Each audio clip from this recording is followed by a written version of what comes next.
Welcome to today's webinar, the second in our series about governing in Alberta at the municipal level, that form of government that is closest to the people. To learn about the issues and their frustrations, what's important, and the associated relationships, and to derive recommendations for fixing what could be fixed. To learn, we conferred through a survey engaging the governors, the mayors and councils, and their chief administrative officers of municipalities. As we saw in episode 1, interest in the March survey was very high, with about 20% of Alberta's municipalities represented. In episode 1, we also learned how CAOs and members of municipal councils rated the importance of 10 issues in governing communities, all which were viewed as at least moderately important, such as the public's demand for inclusivity among cultural shifts, to the more critically important issues, such as provincial downloading and grant cuts, role clarity for councils, and soaring public expectations. Somewhat surprising was to learn how well aligned, with few exceptions, are the municipalities, their CAOs and councils, as to what is important, from north to south, in towns, villages, and rural areas. Governing today at the municipal level is complex and frustrating, particularly in the relationship with the province. But that's just an overview. During today's webinar, we'll show you what the survey reveals about the 4 relationships that council has to manage with the province, with other municipalities, with the public, and within council itself, and what the CAOs and councils recommend. From time to time, I'll engage our panel for additional details. The panels are Dawn Ringrose, George Cuff, and Dennis Pommen, each with extraordinary experience in municipal government, either as a councillor and or as a researcher and consultant. We'll then want to get your questions and perspectives as we open discussion with you, the viewers and listeners. So let's begin.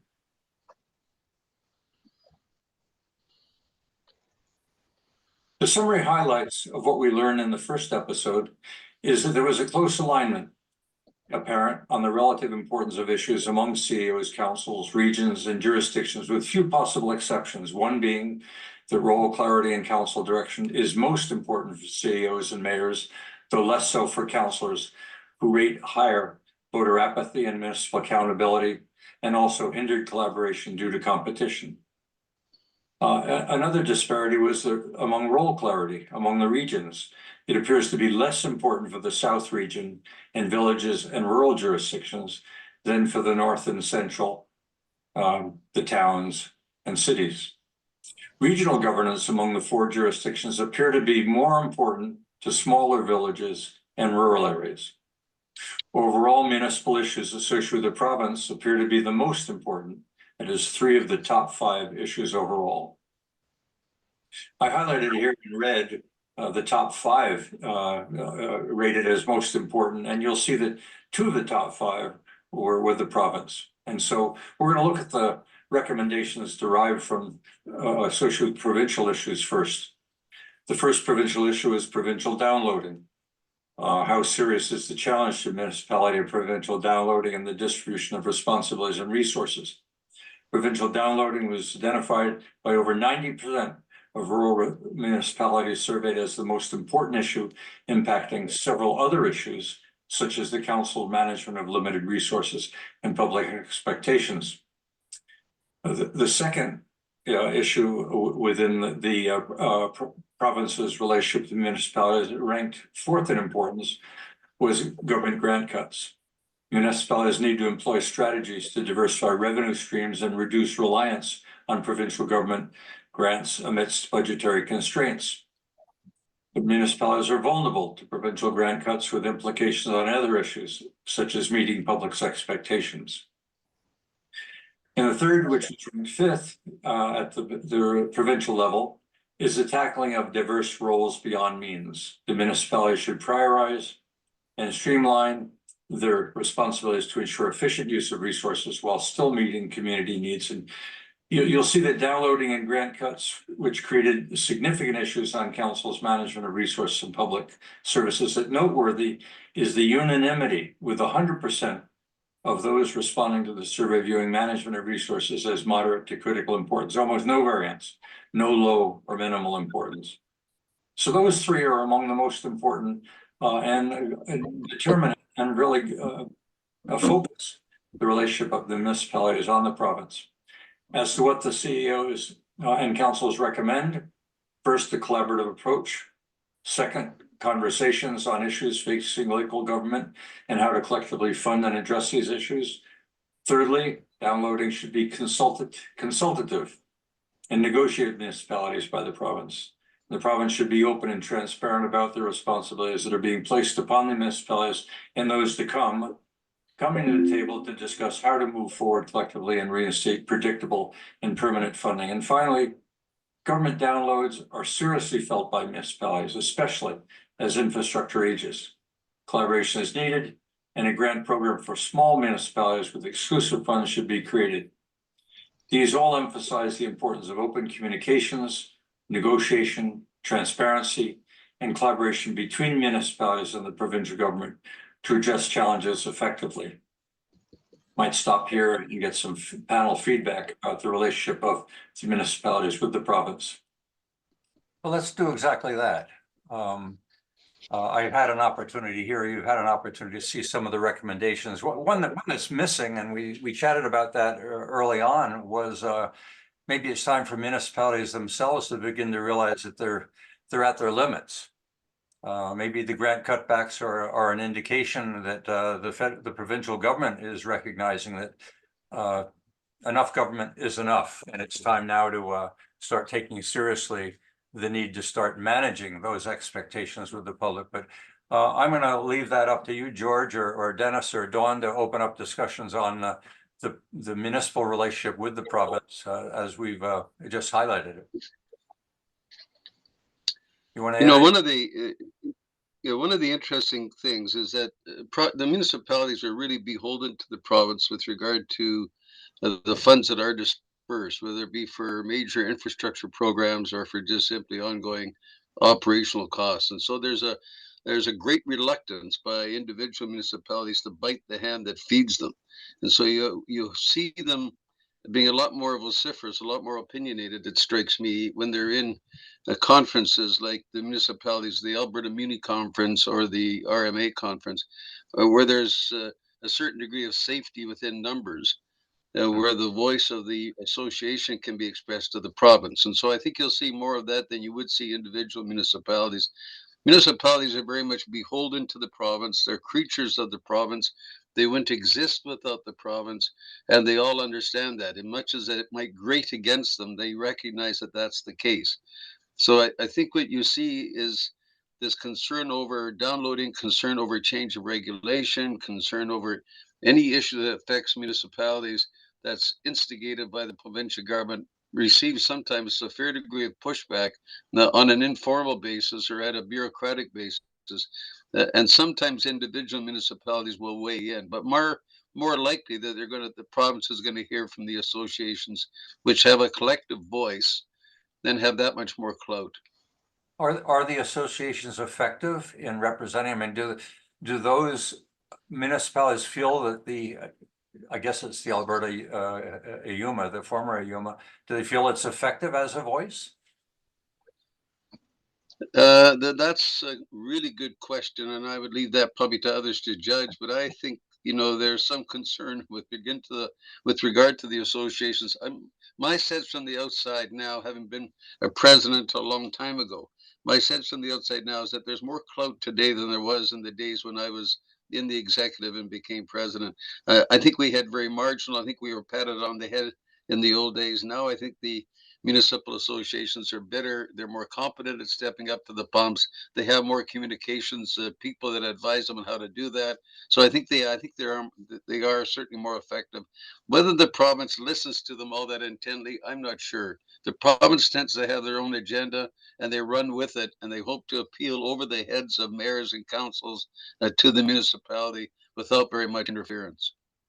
Have you really portrayed, though, the vulnerability of the municipality? Don't they have taxing power themselves? I mean, we were hearing recently extraordinary tax increase being proposed by a local municipality. I guess that was Edmonton, to the point that maybe the province starts to step in. But don't these municipalities have taxing power to reduce their vulnerability to the province?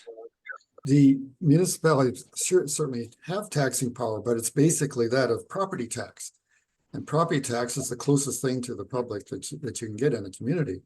So when you're proposing, as City of Edmonton did for the, not proposing, but I guess proceeding with an 8.7% increase, that's very significant. So although they have that power, you can only go so far because your public reacts to that very quickly. And we've been used to very small increases, especially over COVID. There was a hiatus in tax increases, which is actually detrimental because the tax base isn't keeping up. I should say the tax revenue wasn't keeping up with expenditures because expenditures are still there. And at the same time, they're incurring capital debt that takes some years to actually incorporate. And then you have the operating costs related to all that capital debt coming on. So what we're seeing is starting to be catch up in the tax rates that municipalities are looking at. So they really don't have a lot of options. You have property tax, that's the biggest base that you have. And it depends on what your base is. If you have more commercial industrial, then you have a bit more leeway because the industrial commercial part is paying more of the tax bill. But when you have something like St. Albert, where I think I haven't looked at the numbers lately, but it was something like at least 90% was residential tax base, that means the homeowners is really getting hit. And St. Albert has one of the highest tax rates in the province. Well, So, I know that well, Dennis. In fact, going back 10, 15 years ago, I was a strong advocate for the province to begin to look at economic opportunities with the emergence of infotech. But the challenge that I had, or that we had, was that the city was basically leveraged by the landowner being Landrex. yeah. And Landrex wanted to build residences. They weren't interested in the economic equation, and council wasn't either. And really, there was somewhat of a philosophy that St. Albert would be more of a residential community and not really expand its space. And, but there are some other revenues like franchise taxes on your utility line, power and gas lines, those kinds of things. But still, that only brings in so much money. The primary source is off property tax. Well, we'll get. I think it comes up later in the survey, the opportunities to get into economic development and the competition between municipalities to try and attract businesses to their community. But one last question here, and this really takes us forward as well. If you're facing tax increases, you would think that the public's demand for further expectations would be muted. Because we've got this dichotomy: one, resistance for tax increases, and yet soaring public expectations. You know, what's the word? How do you square that? Well, you square it by being very transparent in terms of the projects. First of all, your operating costs to begin with, and secondly, the capital costs that you're about to bring on. There's a disconnect because really what happens is there's an emphasis to build a new arena, for example, and very little emphasis on the aspect of how is that going to affect the tax rate. Now, unless there's some really astute people that are watching that and say, okay, what's our mill rate going to be and what's it going to affect our taxes, those projects can go through.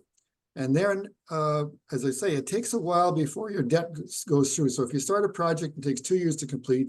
The debt load the payment for the debt doesn't start to say 2 to 3 years down the road. That's when it hits the tax base. At the same time, about 2 to 3 years down the road is when you open the doors and start operating it, and you're only getting 20 cents on the dollar back in terms of the operating costs. So you automatically got a tax increase relative to that particular facility or whatever you're putting on. On top of that, you've got to add on new subdivisions, which just added on road maintenance, snow removal, grass cutting, all these kinds of things to keep the system functioning. That adds on as well. So you see the disconnect, unless there's some really good communication on finances to the public, they really don't see the big picture as a council and administration should. Have you, Dennis, sat on the board of AUMA at any time yet, or is this a recommendation we need to start considering? Well, this is something at least when I was involved, is that whenever we propose projects to council, we always calculated relative to mill rate and what it costs for on your tax bill. And we would take every councillor and council's house and show what that would impact relative to their housing or their acreage or whatever they lived on. And they could feel what would happen if they approved something. That's what really should be happening. I'm not sure it is throughout the system. Well, as we move forward through this survey and to the recommendations, we'll be asking more of you, Dennis. Dawn, you want to add anything here, or should I call on you later? Well, I noticed when you put up the list of comments back and so forth, that a real common theme running throughout those comments was one of communication. Yeah.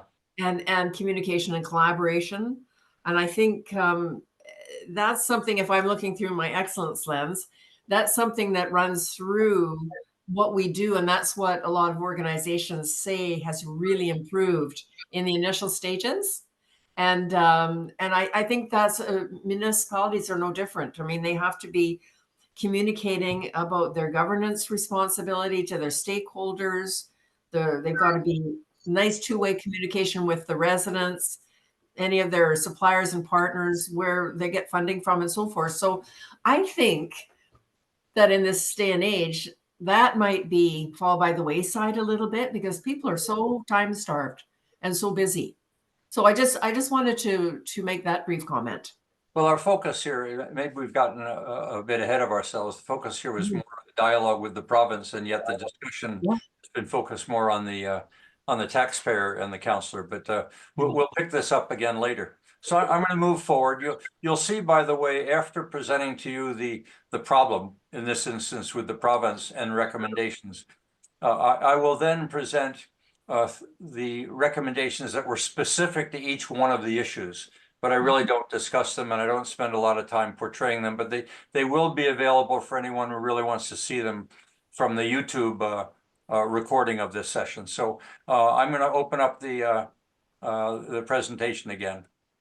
These are more detailed including and government grant cuts and the tackling of diverse roles beyond means. And the second relationship to be maintained by the municipalities are with other municipalities. There were three issues here: the hindered collaboration due to competition, the urbanization's toll on rural areas, and the elusive attainment of regional governance. When we looked at the three of them, the first being hindered collaboration, this was ranked 6th. There was some discrepancy between mayor's ranking of this as number 9 and council's ranking at number 4. But this issue is about fostering a culture of cooperation and collaboration among neighboring jurisdictions, despite competitive pressures. And still, we're up almost 95%, ranking this as moderately to critically important. When we looked at urbanization's toll, we had 60, 80, almost again 90%, ranking this as number 7, tied with the next issue, which we'll cite momentarily. Again, important that rural municipalities need to reduce the impact of urbanization, such as declining populations and limited resources. And the third issue in the relationship between municipalities was elusive regional governance. And that is, municipalities should be overcoming barriers to regional governance and promote collaboration across jurisdictions to address shared challenges effectively. Again, you'll see some variance, but relatively minor. You've still got almost 90% rating this as moderate to critical importance. The recommendations are most interesting, and there were 5. That there be fair and equitable ICF process, ICF referring to intermunicipal collaborative framework, that it be fair and equitable, and that the municipalities work together to ensure that being so.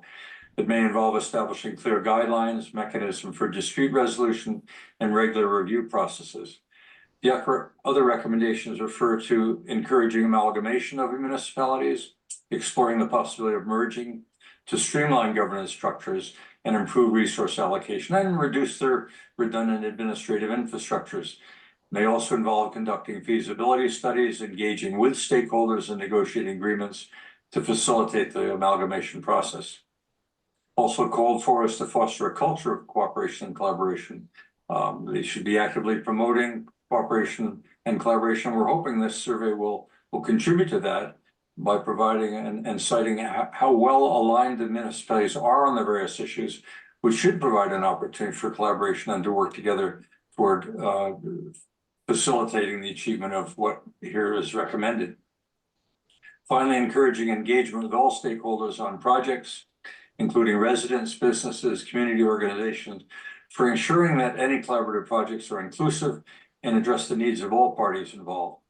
May involve conducting public consultations, seeking input from diverse representatives, and incorporating feedback into the decision-making process. And finally, implementing linear revenue sharing and fair funding models.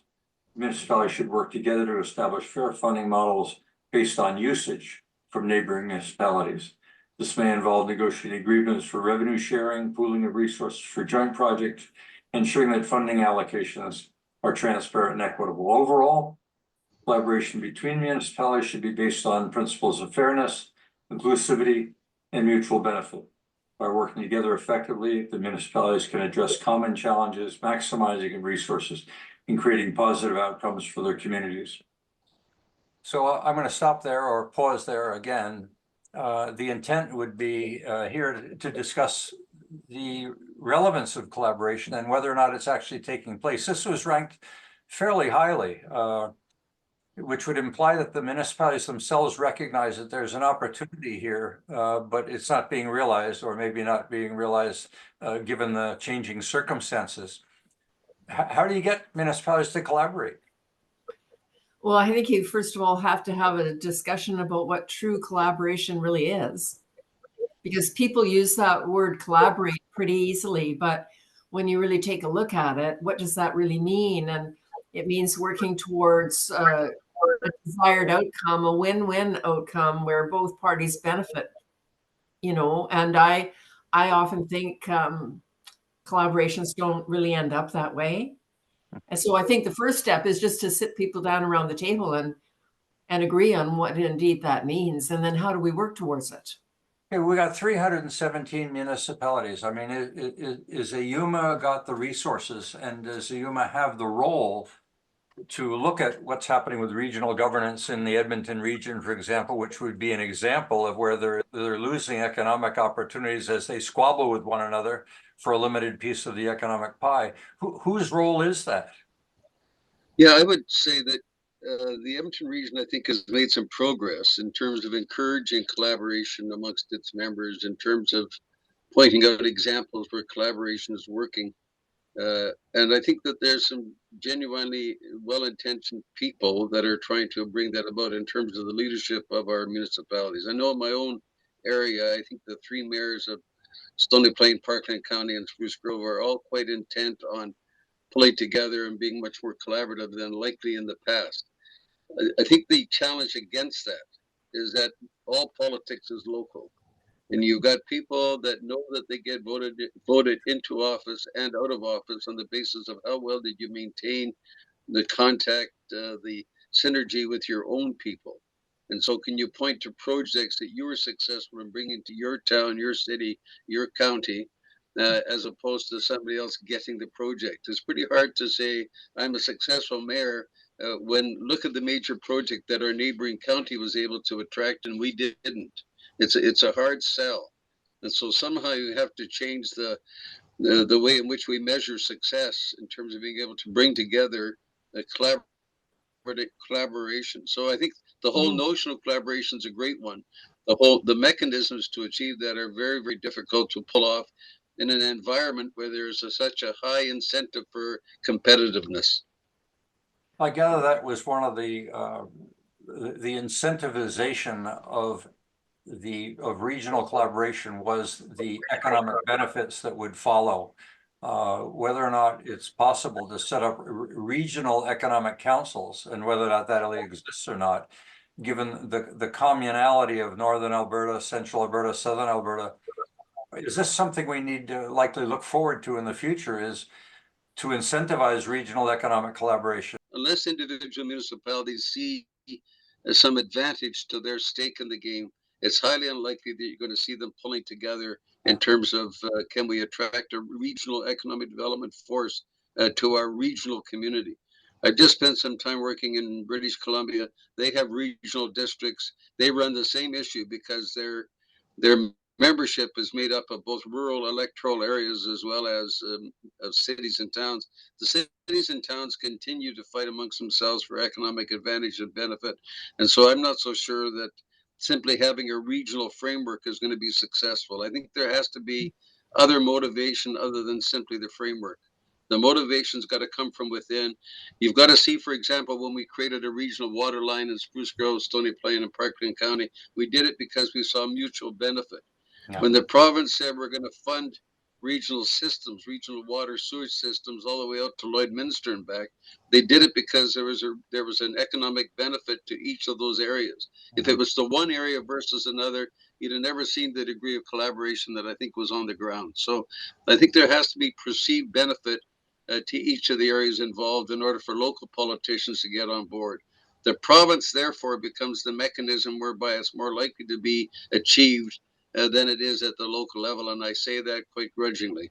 Yes, well, George and I both experienced certainly regionalization in terms of hardcore services, and I think that's probably the one that works the best because you can see a natural benefit. There's a natural cost benefit to it, and it's you can get your hands around it, and people can explain that one. We should give the provinces in the history of this some credit because they have had a number of programs where there have been collaborative efforts. I participated on several consulting projects where we went in and had 3 or 4 municipalities trying to come together on various thoughts. But some of it boils down to, I'll give you an example as to why we couldn't come to agreement is because back 50 years ago, a stone wall fence was put between 2 municipalities and they were still arguing about this stone wall fence. You know, so some of it comes down to some pretty basic arguments as to why we can't collaborate or come to agreement. I think the other thing we have to remember that, or people involved have to remember that if you're going to collaborate, you have to come to the table with the aspect that there's going to be give and take. It's not a matter I'm coming to collaborate so I get it all. And sometimes that's the motivation behind a partnership where one party's coming to the table figuring they're going to improve their lot in life and yet not give up anything. So, you know, that's part of the negotiation that goes on. And unless you have that atmosphere, then of course it's very difficult to bring about.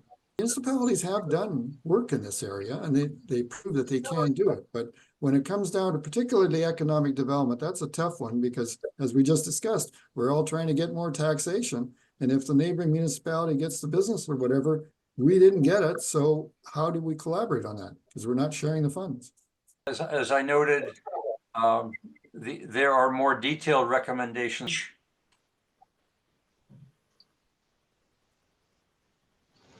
But the next issue is much more pointed. It cites the soaring public expectations, which as a public issue, and demand for inclusivity and cultural shifts, all of which were rated as important, but clearly soaring public expectations were rated among the top 3.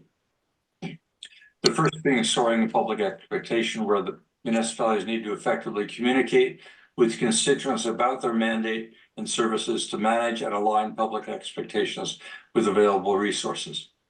Again, over 90, it was 80, 90, almost 90%, over 90%. You rank this as number 3.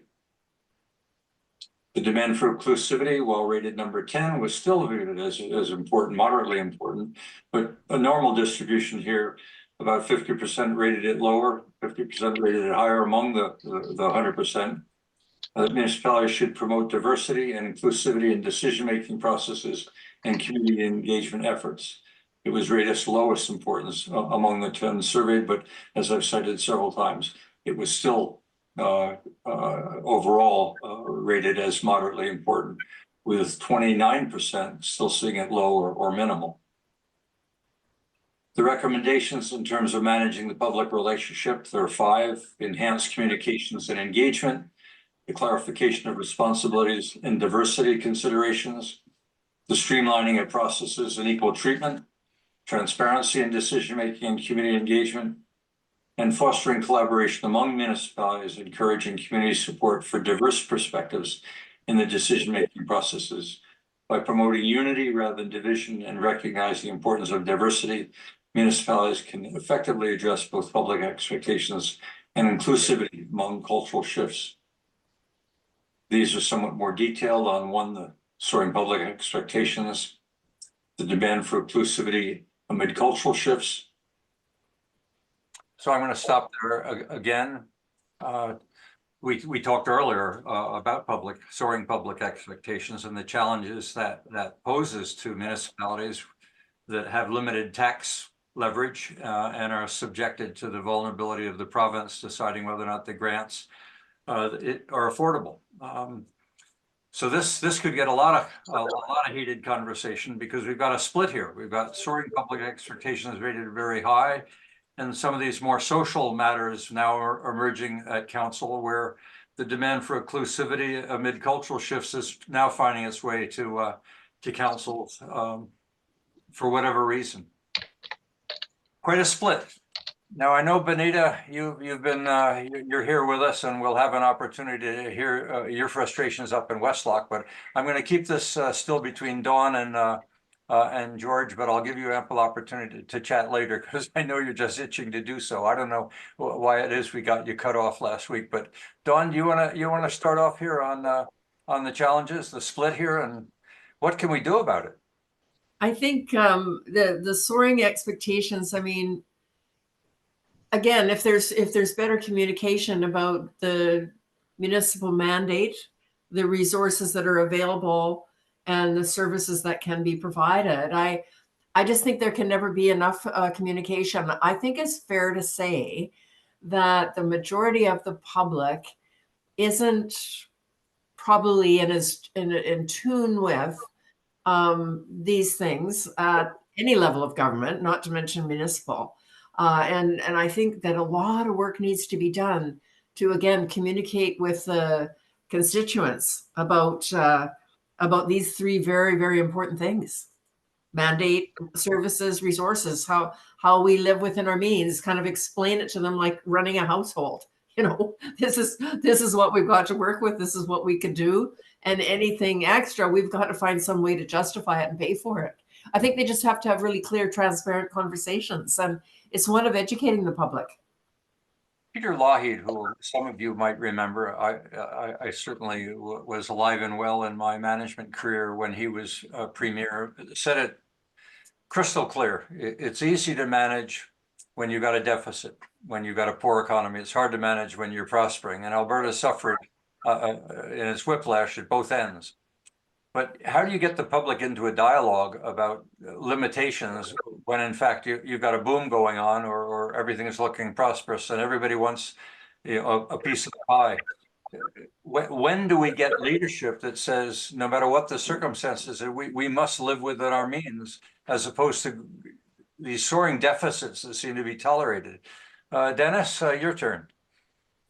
Yes, I think the communication Dawn is referring to needs to be done on a frequent basis. Once a year, we get a little pamphlet that shows the percentage of our expenditures and where the taxes are going and so on. But that's short-lived, and we don't do enough of that. We need to put it in context of, if you're asking for another playground, what does that mean? If we're asking for a playground, who's supporting it? Are you willing to pay for it? And so on. So I think that's when I look at transparency, there needs to be that type of communication going to the public. People are busy with their own work, their own jobs, their lives, and so on. So they're not living it like a council is, or a local administration. So we have to penetrate that, and we have to use the means to do that. And some of that's by social media. Others is, in some cases, small towns, or town hall meetings and those kinds of things. So, yeah, we need to communicate more with that. Also, there's motivation too. Sometimes council's motivation is different than the public's. You know, council wants to build the arena, and maybe the member, like in St. Alberta, the big park development, council wanted to move ahead with that, but the public didn't want that. And how was that communicated? And did they really understand what that was going to cost and so on? Well, we've certainly seen, I might even call it mega projects when it comes to transportation, whether it be bike lanes or new recreational facilities, or solar panel fields. There are many mega projects that seem to be coming out of municipalities, and the ultimate taxpayer is going to bear the burden. And whether they understand that and see that relationship, and whether they even know how to appeal what it's like to go to council and make their cases. I think we're going to see more of that in the coming years as. Well, I was just gonna say, the other thing is, I almost think that we're numb to debt. There doesn't seem to be really a concern about debt. I mean, around the world, we're just taking on more and more and printing more money. And to me, I mean, I can talk to some of my neighbors and people who are working on a daily basis, really are not concerned about that. And so where does this all end? I mean, we just chatted at the beginning with the US debt payments now just reached $1 trillion a year, $1 trillion a year. So, and it just escalating. So. Well, we have a prime minister is numb to debt. Somehow the market will fix it on its own. Well, just as we're chatting, I jotted down some reasons about why I think the public doesn't get as involved as all of us would like to see them. And I just jotted down the following, and I'll send them off to you at some point, Perry, because they probably may not be even worthy about me putting them down on paper. But in any case, one is that people do not get involved because they have confidence in those serving. They have a general sense, we elected them. We've got to let them have a chance to getting on with business. So, I mean, my neighbors never came to a council meeting. When I asked them why not, they said, we elected you. And I think that's a general thrust. We elected people, let them get on with the business. Secondly, there's a general sense that you can't fight City Hall. And I think that's true for a whole lot of people, but I think that one is changing. I think people are starting to realize from a whole bunch of populist efforts that there's a way to fight City Hall. Thirdly, I think people like to avoid embarrassments. The reason people like me don't write letters to the editor is because you don't want to have your name out there as being ticked off, offended, upset by something, and you don't want to be bashed on social media, which I'm not on for the good reason, is that I don't plan to have my name run any more up the flagpost than it is already. Fourth, I think a lot of it is because of large numbers. I think people look at the size of budgets, they look at the size of LRT project funding, they look at the size of municipal finance, even in a smaller community, and they think to themselves, that's a lot of money. I hope somebody knows what they're doing. And so as a result of this, they almost back off looking at large numbers. Next, they don't want to hurt worthwhile projects. Dennis just mentioned playgrounds. So as a citizen, you don't want to jump in and challenge something that's happening for fear that you're going to mess up your neighbor's child's opportunity to play in this lovely park setting, which is about to be created if you just keep your hands out of it. The second last one is that there's a credit card mentality that, this eventually will get paid for, but it'll get shared by everybody else. And as long as we can continue to rack it up on the credit card, nobody's going to really feel the pinch of reality. And finally, I don't think people are aware of the ultimate cost of most things. They see things on a monthly basis on a credit card or a TELUS bill or whatever it is, a Shaw bill. And so you get these bills, but you don't see the overall cost. Then as a result of that, they don't see the impact of potential debt that Dennis mentioned in his comments. And I think it's a very fundamental point that we miss out on. We don't communicate to the citizens and say, this is important to get involved because 2 years from now, we're paying for it. And it means your tax debt is going up, and it has a big impact on you. So is this really what you want? Or if you had these three priorities, which one would you choose? Every council goes through what's called a strategic planning exercise, or most of them do, at the start of a council term, and they talk about what are our priorities for the next few years. I don't think I've yet to see cost management as one of those priorities. It's always a talk about, is it downtown redevelopment, is it LRT, is it whatever? Those are priorities. Maybe one of the priorities should be, how are we maintaining what we're doing without accumulating additional debt? Anyway, a lot of this goes to what Dawn talks about, and that's the overall thrust of communication. I think we can't rate that high enough because I think citizens need to be advised, what is your local government responsible for? What is the province responsible for? What are the feds responsible for? And why do these three aspects of governance or levels of governance, why do these things make sense and how do they impact you? Those, I think, are fundamentally important points. That's an education in itself. I think, unfortunately, as I listen to that list, I can see how overwhelming it is for a council to provide the leadership. You Yes. said 10 or more issues that are fighting against fiscal prudence, which make it doubly difficult for a council to seek anything other than getting reelected and deciding, well, that will be my job. Okay, getting on with the presentation. These are somewhat more detailed on one, the soaring public expectations. the demand for inclusivity amid cultural shifts. Again, council have considerable challenges in front of them for addressing public issues when confronted by the other municipal issues and the provincial issues themselves. It clearly a complex environment. But adding to the complexity are the council issues, the importance of role clarity and council direction, particularly as seen by the CEOs and mayors, but not quite as important among the councillors themselves. And the issue of voter apathy and enhanced municipal accountability. So we'll look at each of these independently. The issue of role clarity and council direction cited training is needed in governance for election candidates, new councillors and other council members, particularly about the roles and responsibility for ensuring effective governance. Again, not over 95%, so this is important, but councillors less so than mayors and CAOs. This was overall ranked second of most important.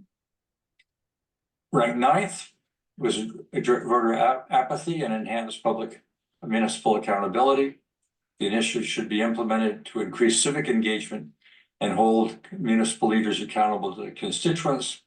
Again, in the 85%, mayors ranked this as number 10.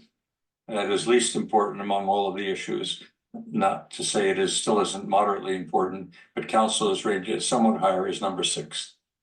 Addressing the issues in terms of the recommendations, implementing compulsory education and training programs for election candidates, new councillors, and other council members should include clear orientation on roles, responsibilities, code of conduct, and legal boundaries. Streamlining access to information portals, particularly for small municipalities. Creating initiatives to boost civic engagement and hold municipal leaders accountable. Ensuring transparency in decision-making processes and promoting accountability among municipal leaders. And fifth, considering pre-qualification measures for municipal leaders and tax incentives for qualified voters to encourage more qualified individuals to run for local positions. Again, in more detail, each of the recommendations. We also in the survey asked for recommendations for revising the Alberta Municipal Act and cite here also other comments that were provided. I'm going to stop there in that we've got a few more minutes yet, so we'll get into the MGA recommendations and comments overall. We've sort of milked the public issue and council issue, but training clearly came up in education, even pre-election.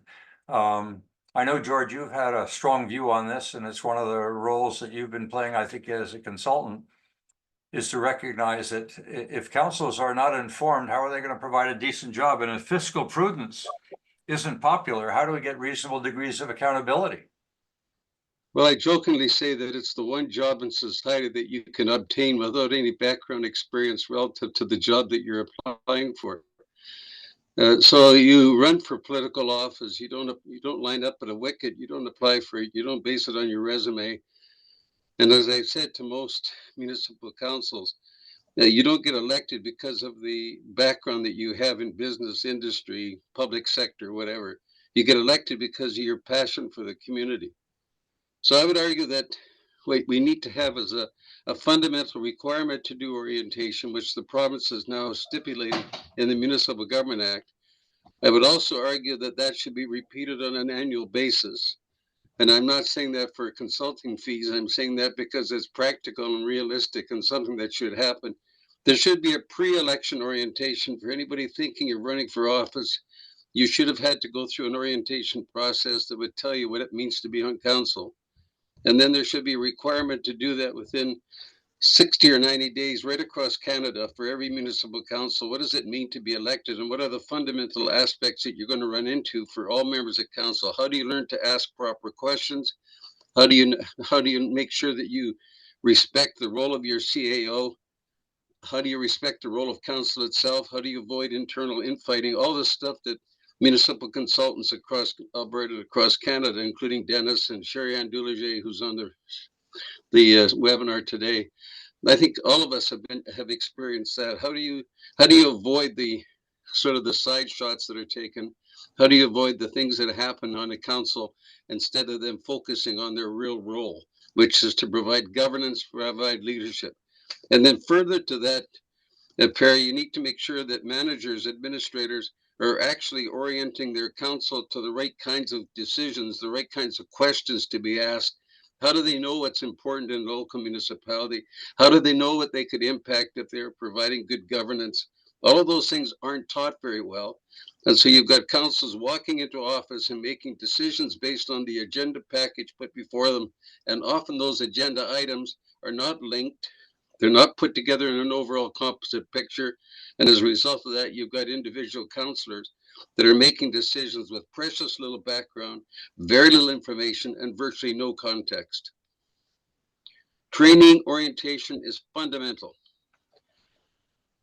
Well, one of the key words you used in your little summary there was respect.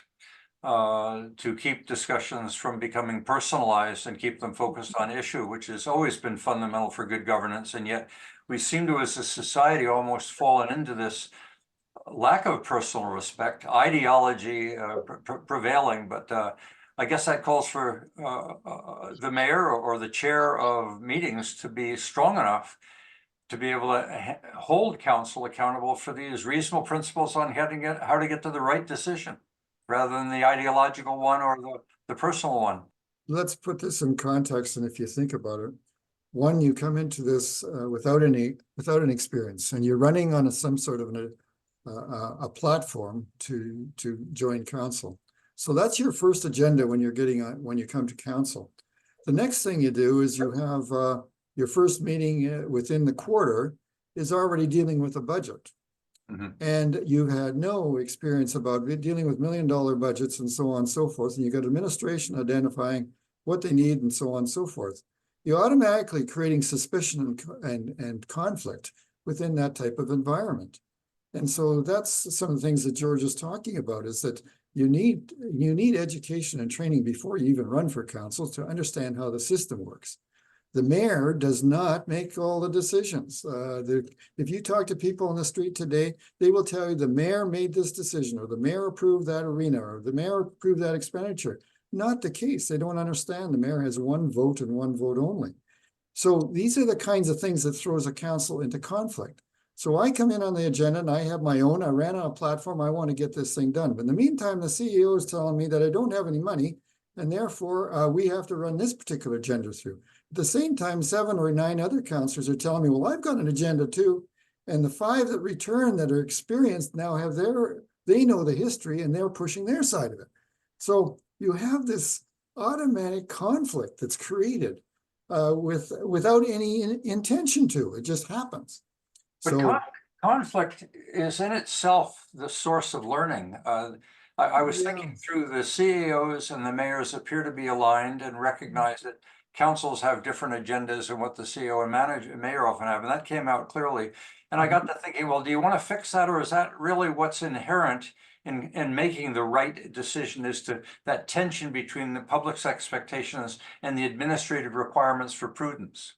Well, you do. There will be tension because everybody's got different views, you got different platforms and so on. And so you have to have healthy tension. It's a matter of respect of that and how you actually process it and work with it.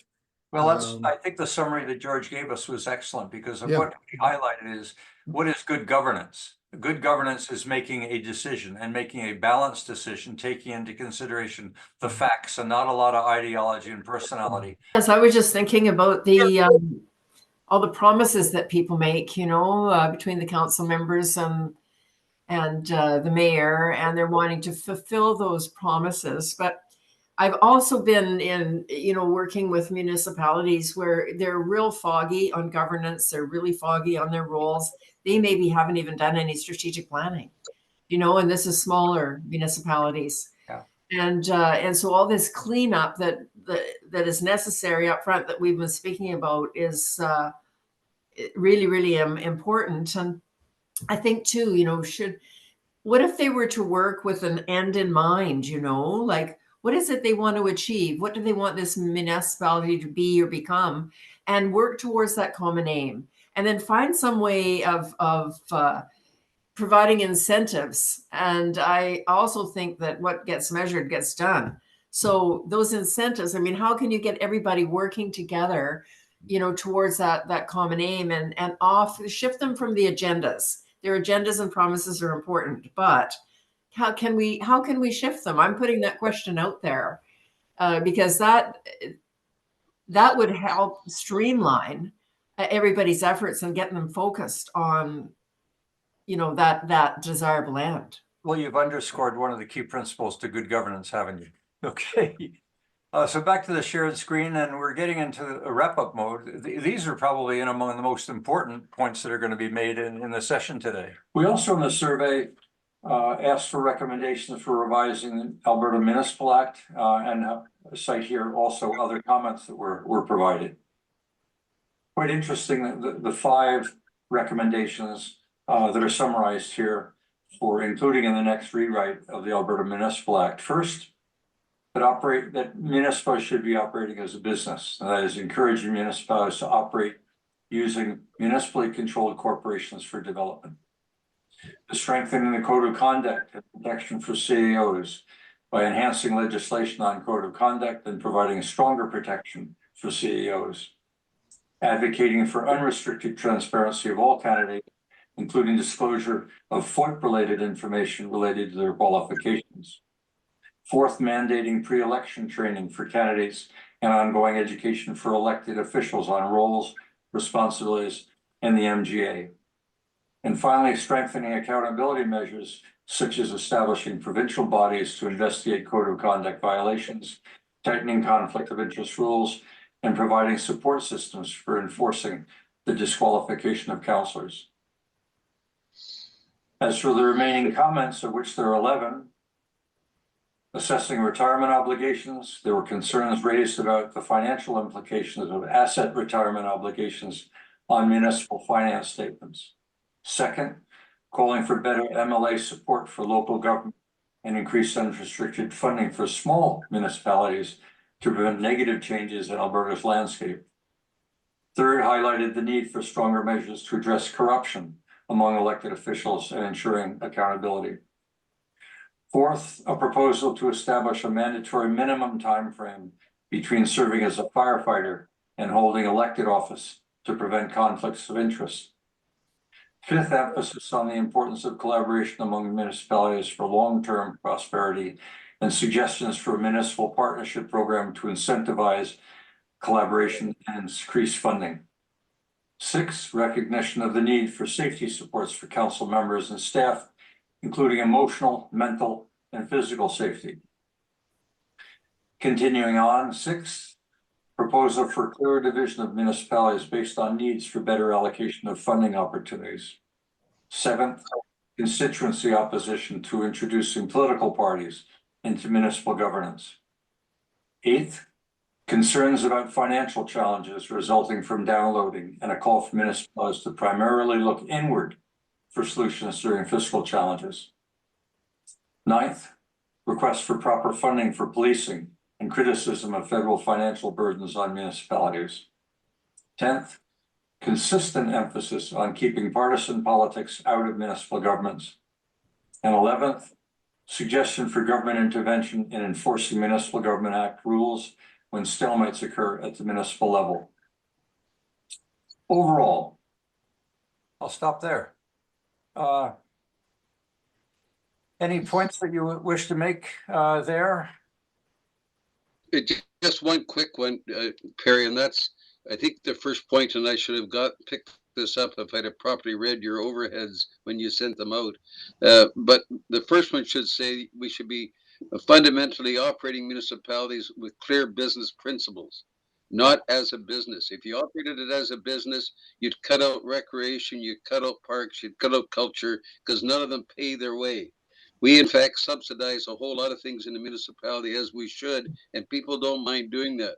I think what you're trying to say, and what we should be trying to say, is that municipalities would be far better off if there was a clear sense of what are quality business principles, recognizing we operate in the public sector.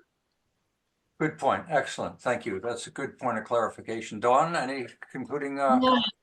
I think too, you know, with running a municipality with business principles is important. I remember doing some work in the kind of the recreation area, and they hadn't taken a look at that particular entity in business terms, and they didn't know if they were making money or losing money. And so when you provided some clarity around that, it was very beneficial to the leadership, you know. And so I think that not everything can be done that way, all the different departments that you have in a municipality, but where you can, I think it's part of connecting the dots that Dennis mentioned a while ago, is that you know, we've got these services and we're adding on, or we're having to maintain, and you really need to connect the dots about the cost today and the cost tomorrow, right?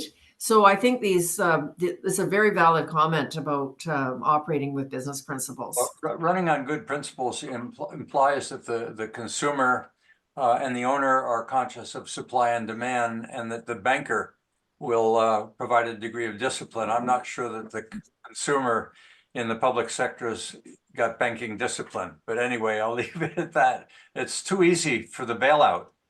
Dennis.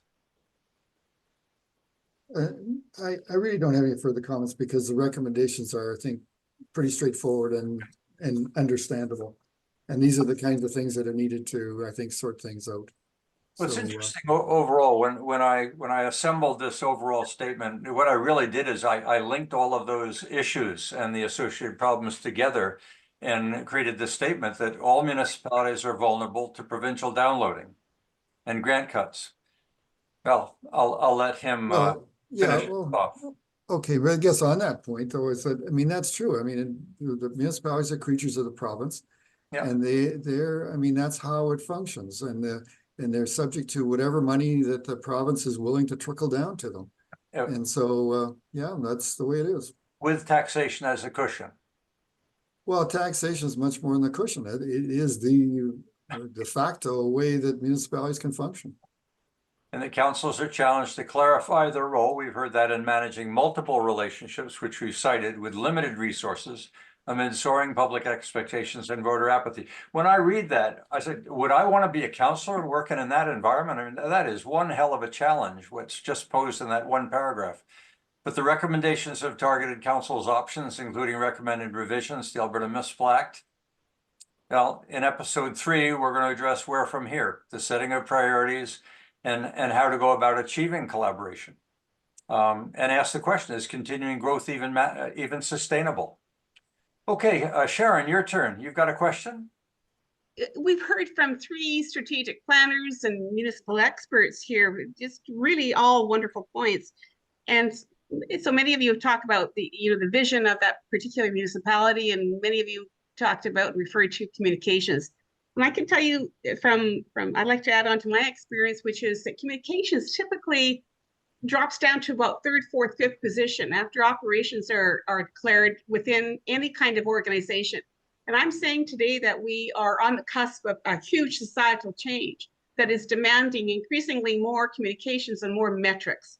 So the federal government recently, I advised that there is going to be a priority placed on AI, which leads to high volumes of information that can be analyzed, and which we can now realize more metrics.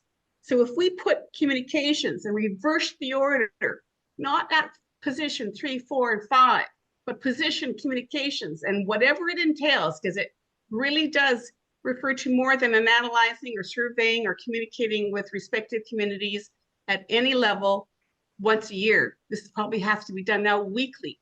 This is where we're trying to understand personalities within various organizations or committees, and responsibilities and preferred priorities.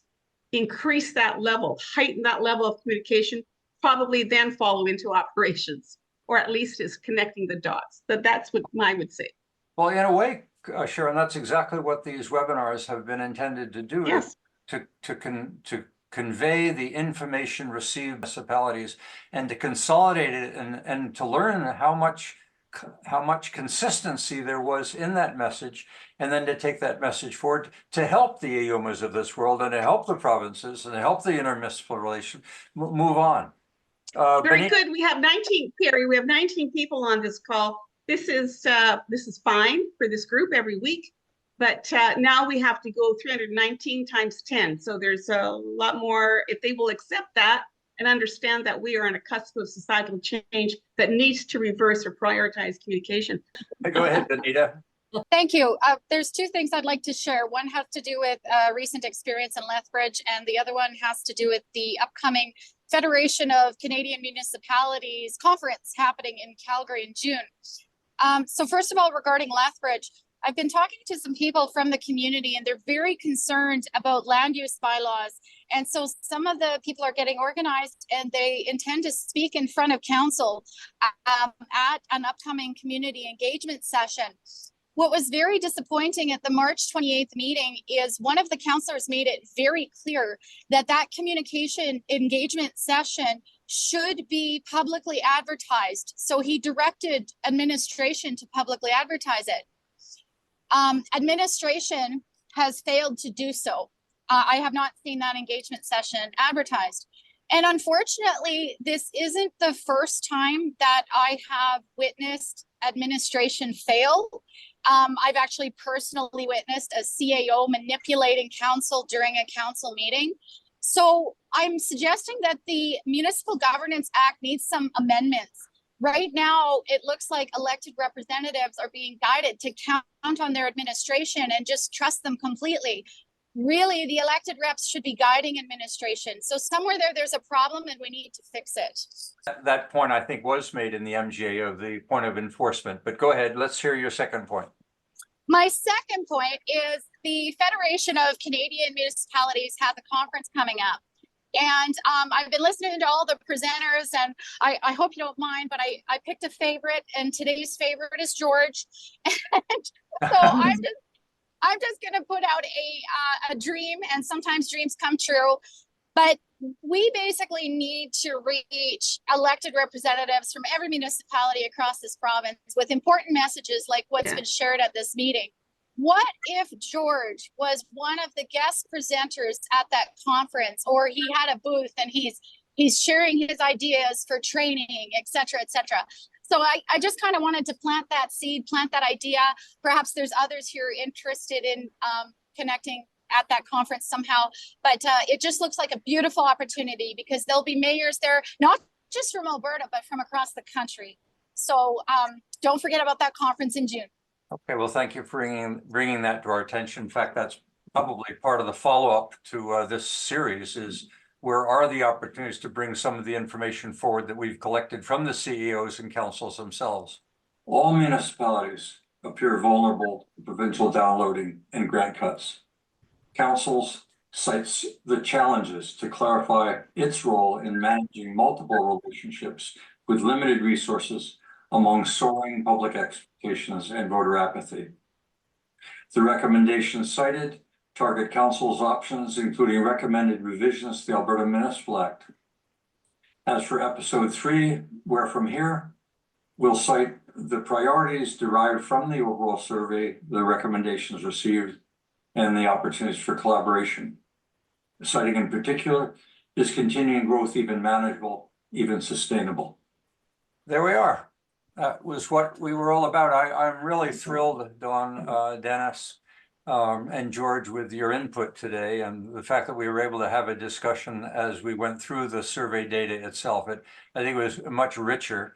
And I think, Vanita, for your question and the input we've received on the chat from others, and Sharon, your emphasis of the relevance of communications as we go forward. We are going to be looking for a forum and places to take this forward. I think the discussion in episode 3 will be exactly that. So give that some thought over the course of the next 2 weeks, in that we're going to skip the 25th of April. There won't be a webinar that week. Our next gathering will be May 2nd, where we will discuss going forward the consolidation of the recommendations, the development of a written report, and who to meet, and how to take action.